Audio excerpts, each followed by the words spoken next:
کہنے لگا تیری عمر چھوٹی ہے، کوئی بڑا لا۔ فرمانے لگے یہ تو جب پنجے میں پنجہ ملے گا تو پتہ چلے گا عمر کس کی چھوٹی ہے، ابھی تو کہانیوں سے متاثر کرنا چاہتا ہے، تو چاہتا ہے کہ تو پریشر ڈالے اور میں تیری بات سنوں، تو مقابلے میں آ، ڈینگے نہ مار، کہانیاں نہ سنا، دیواریں ہلتی رہتی ہیں اور در کانپ جاتا ہے، علی کا نام سن کے اب بھی خیبر کانپ جاتا ہے، تو مقابلے میں آ، تو باتیں بنا رہا ہے، کہانیاں سنا رہا ہے۔ وہ کہنے لگا تو بچہ ہے،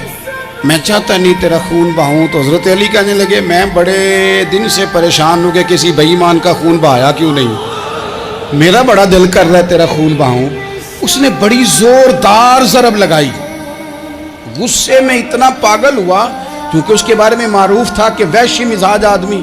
اتنا سخت پاگل ہوا غصے میں، اس نے اپنے گھوڑے کے پیر کاٹ ڈالے،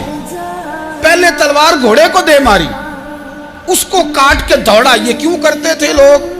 عرب کے لوگ اس وقت یہ کام کرتے تھے کہ ہم نے گھوڑا ہی مار ڈالا ہے تاکہ ہم بھاگ نہ سکیں،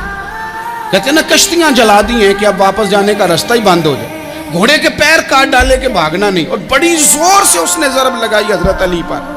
حضرت علی نے جب روکی تو وہ ڈھال ٹوٹ گئی حضرت مولا علی، اور آپ کے امامے کو اس کی تلوار بھی لگی۔ آپ نے فرمایا دکھا لیا تو نے زور، اب میری باری ہے۔ حضرت مولا علی شیر خدا کا قد بظاہر چھوٹا تھا،